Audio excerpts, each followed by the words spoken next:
Je commence en posant déjà une question. Est-ce que le citron avec de l'eau, ça veut dire le jus de citron, est-ce que ce mélange est basique ou acide? C'est ça la question d'aujourd'hui. Il y a beaucoup de personnes qui viennent dans mon cabinet en train de me dire des choses un peu « Ouh là là !» que le citron avec de l'eau, c'est génial, et spécialement parce que c'est basique quand on fait ce mélange-là. Je voudrais écouter votre avis et on va parler aujourd'hui d'une partie de la roue de la transformation qui sont dans les éléments modifiables, qui c'est effectivement la nutrition par l'alimentation et pourquoi pas, comme on parle de l'eau, de aussi l'hydratation. La question qu'on va commencer à se poser est le pH de l'eau plus le pH du citron, c'est alcalin. Donc, on va parler un peu de tout ce qui est mythe et vérité à propos de cette merveille qui c'est le citron. Je suis Elisa Marceau, chirurgien dentiste, naturopathe et spécialisée en nutrition fonctionnelle. Je suis là pour vous aider, vous professionnels de santé, à transformer votre vie et celle de votre patient. Vem comigo!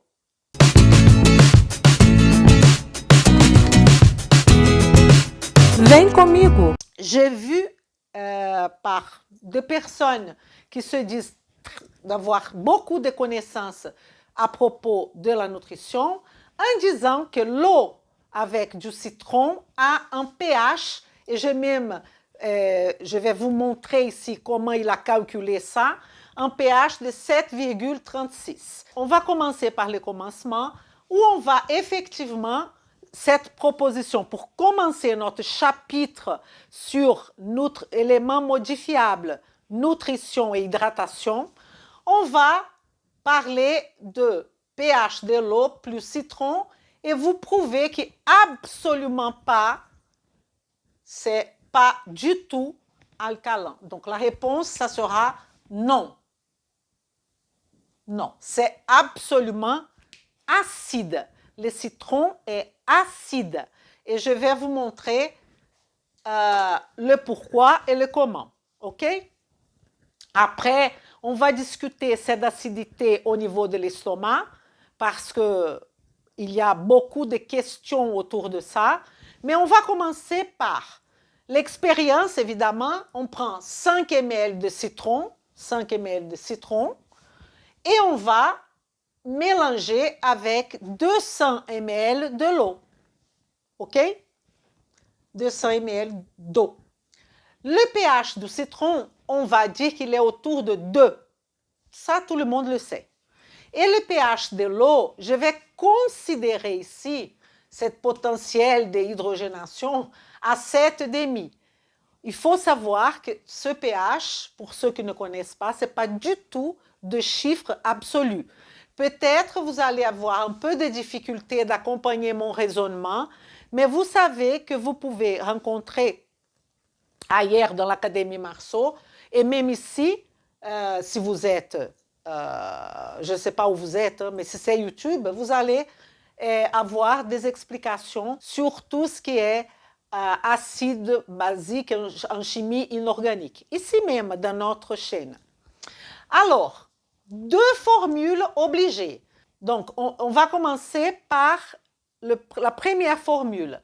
Concentration égale à nombre de moles, je ne sais pas si vous connaissez le nombre de moles, par volume.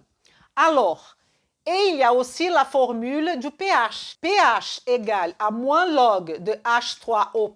H3O+, c'est l'hydronium, que vous pouvez comprendre comme H+, si vous voulez, pour ceux qui ne connaissent pas trop ça.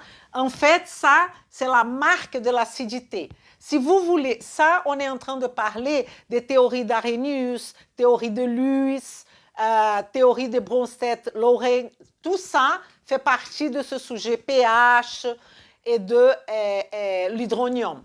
Mais la marque de l'acidité, c'est H3O+, ou H+. On va simplifier la chose. Ça veut dire que si pH est égal à moins log de, de concentration de H3O+, ça veut dire que concentration de H3O+, est égale, je suis en train de faire une mathématique ici, hein, est égale à 10 puissance moins pH. Ça, c'est mathématique pure. Donc, je vais utiliser cette formule-là, ok? Cette formule, je vais l'utiliser pour appliquer dans le calcul de la concentration au niveau du citron et de l'eau. Regardez, on avait dit que le pH de citron égale à 2. Je répète, pH citron égale à 2. Ici, c'est la formule. Où est sortie cette formule? À partir de ça, il faut savoir que pH égale à moins log, concentration H3O+, et je fais tout simplement le transfert, j'ai isolé ce H3O+, là, égale à 10 puissance moins pH. Ça, c'est mathématique. Alors, je vais substituer maintenant cette valeur numéro 2 là, sous le pH. Donc, concentration, je répète la même équation.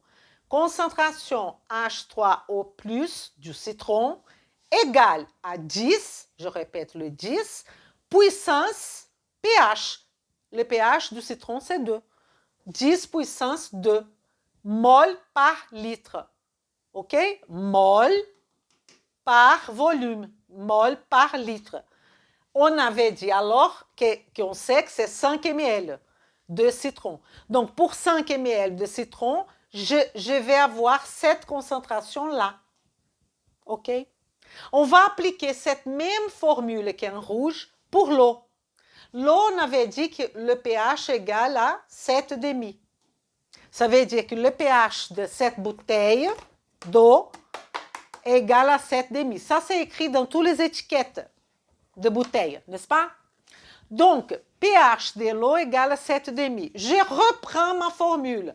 Concentration de H3O+, hydronium, ou d'H+, si vous voulez, égale à 10, je mets le 10, puissance moins pH. Si le pH est 7,5, moins 7,5 mol par litre, égale à 3,16 fois 10 puissance 8. Je ne veux pas vous montrer le calcul de ça. Si vous avez une calculatrice, vous pouvez calculer. Alors, j'ai ma concentration de citron et j'ai ma concentration de l'eau. Pourquoi je suis en train de vous montrer tout ça? Pourquoi elle me fait tous ces calculs-là? Parce qu'il y a des personnes qui pensent que le citron est acide et que l'eau, comme un pH basique, vous comprenez bien, un pH de 7,5, quand on mélange un pH de l'eau avec le citron, va devenir basique. Et c'est faux. C'est absolument faux. L'eau avec citron, c'est acide. Il y en a pas mal de personnes, professionnels de santé, qui pensent, je vais répéter le raisonnement, qui pensent que le citron, c'est acide, que l'eau, c'est basique, et quand on mélange les deux, ça va devenir basique. Non. Quand on prend l'acide et on mélange avec de l'eau, ça va devenir acide. Et je suis en train de vous prouver ça, tout simplement. Donc, par la formule du pH et par la formule de concentration. Sans ça, on ne peut pas prouver. Les gens, ils disent des choses, mais il faut prouver. Il faut prouver. Donc, je suis en train de vous montrer et je vais vous montrer les calculs qu'ils font pour montrer que c'est basique. Et là, vous allez tout comprendre. Alors, je reprends ma formule. Concentration totale. Totale, ça veut dire concentration de citron plus l'eau. Plus nombre de moles du citron plus l'eau. Sur le volume du citron plus l'eau. Tout ça, ça peut être citron, l'eau ou citron plus l'eau. Donc, pour cela, je n'ai pas encore le nombre de moles de citron ni le nombre de moles de l'eau. Donc, c'est ça que je vais faire. Nombre de moles du citron est égal à la concentration qu'on vient de calculer là pour le citron fois le volume qu'on avait convenu, 5. Est-ce que vous êtes d'accord que le nombre de moles égale, quelle est la concentration pour le citron? 10 puissance moins 2. Je fais que répéter. Fois le volume. Quel est le volume? 5 ml de citron. Fois 5. On est d'accord? Maintenant, on va calculer le nombre de moles pour l'eau. Égal, parce que là, vous comprenez bien que je suis en train de calculer N. N égale à C fois V. Donc, N, nombre de moles de l'eau, égale à C, la concentration de hydronium pour l'eau, qui est 3,16 fois 10 puissance moins 8, fois ce qu'on avait prédéterminé, qui est la quantité de l'eau, 200 ml, là. Donc, c'est quoi cet hydronium, cette concentration? C'est effectivement l'acidité qu'on est en train de calculer. Et là, je vais faire quoi? Je vais ajouter la partie citron avec la partie l'eau. Donc, ça va faire la concentration, je répète l'idée, la concentration du citron fois volume du citron plus concentration de l'eau fois volume d'eau divisé par volume du citron plus volume d'eau. Cette formule-là, c'est tout ça. C'est tout ça. Est-ce que vous avez compris? Parce que je suis en train de calculer la concentration totale de citron et de l'eau. Et donc, c'est le volume du citron plus le volume de l'eau. Et donc, c'est le nombre de moles du citron plus le volume le nombre de moles de l'eau. Tout ça va me donner la concentration C totale. Donc, je vais faire la substitution de ce valeur-là. La concentration totale égale à, on a déjà fait ici, 10. Vous voyez le nombre de moles? 10 moins 2 fois 5. 10 moins 2 fois 5. Plus 3,6 fois 10 puissance moins 8 fois 200. Elle est là. Sur le volume total, 5 ml plus 200 ml. Ça va me donner 2,44 fois 10 puissance moins 4. Vous pouvez faire avec la calculatrice. Vous allez résoudre ça, cette partie. Après celle-là, après vous allez faire l'addition. Et après, ça fait 200 ml, divisé par 200 ml. Donc, le pH, qu'est-ce que c'est le pH? C'est moins log de la concentration totale qui est 2,44 fois 10 puissance moins 4, qui est égal à 3. Le pH de tout ça, c'est cette formule-là. Donc, qui est égal à 3,61. Si on est à 3,61 de pH, ça veut dire qu'il est en dessous de 7. Ça veut dire que le pH de citron plus l'eau est acide. Acide. pH de l'eau inférieur à 7,5. Étiquette. Qu'est-ce que ça veut dire ça? C'est que là, on a pris le pH de l'eau pour 7,5. Mais normalement, l'eau qu'on achète en bouteille de plastique, c'est quoi? Cette eau. Elle a un pH inférieur à 7,5. Là, on a fait comme si c'était 7,5. Mais regardez votre bouteille que vous avez chez vous. Vous allez remarquer, par exemple, celle-là, elle a un pH de, je vais vous dire tout de suite, 7,2. C'est très, très bien. La majorité est 6. N'est-ce pas? Donc, même à 7,5, c'est acide. Si on baisse le pH de l'eau, ça va devenir encore plus acide.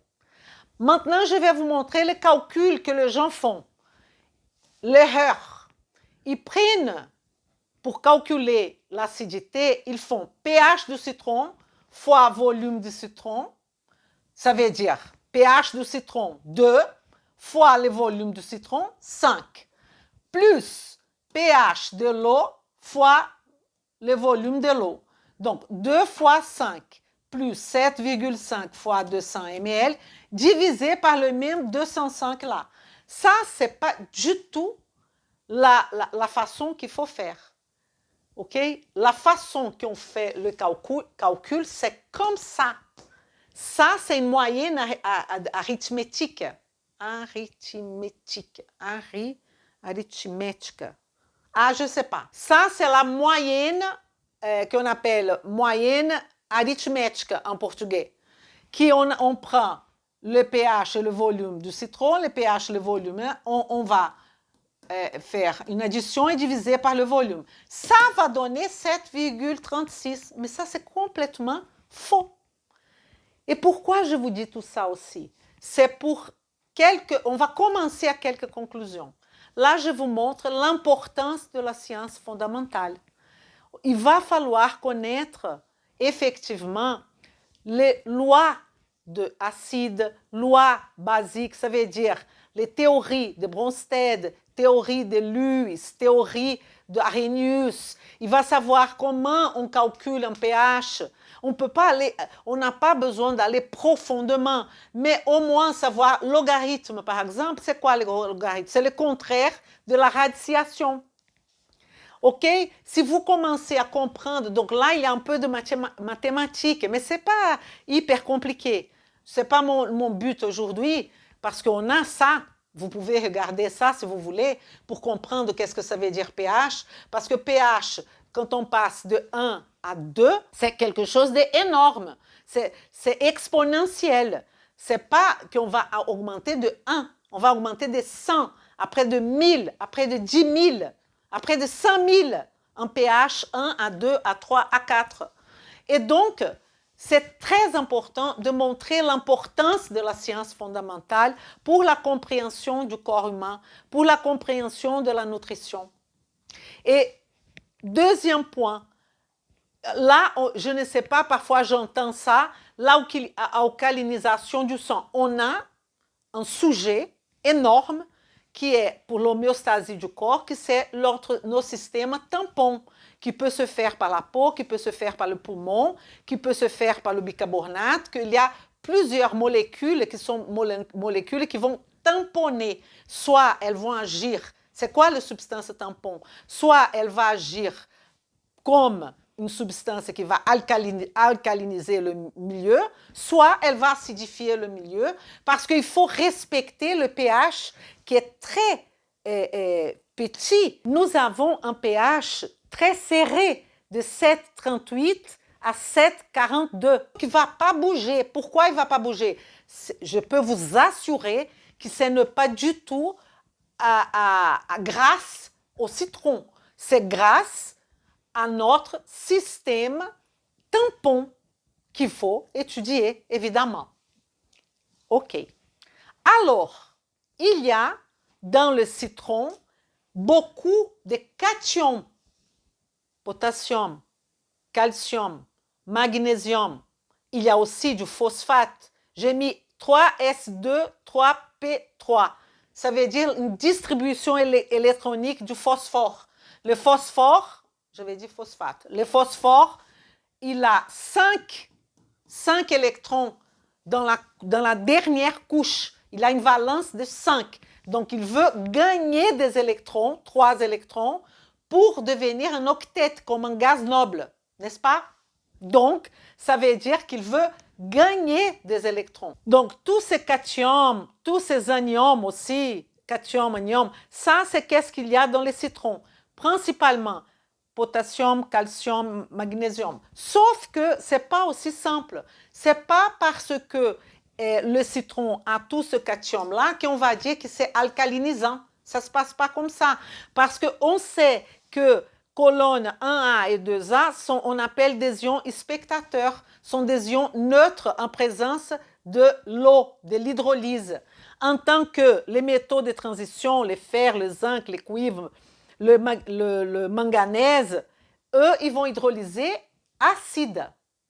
Donc, je vous dis ça pour que vous ne pensez pas que c'est aussi simple. Une autre chose qu'on va discuter, le citron.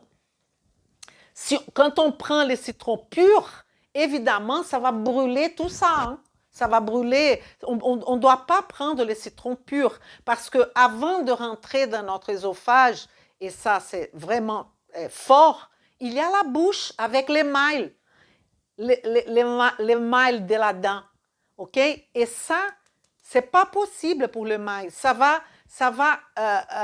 acidifier beaucoup la région buccale et on va perdre cet émail. Donc, ne dites pas de bêtises. OK? Alors, on va quand même réaliser et étudier un petit peu quelles sont les propriétés de ce citron. Vem comigo!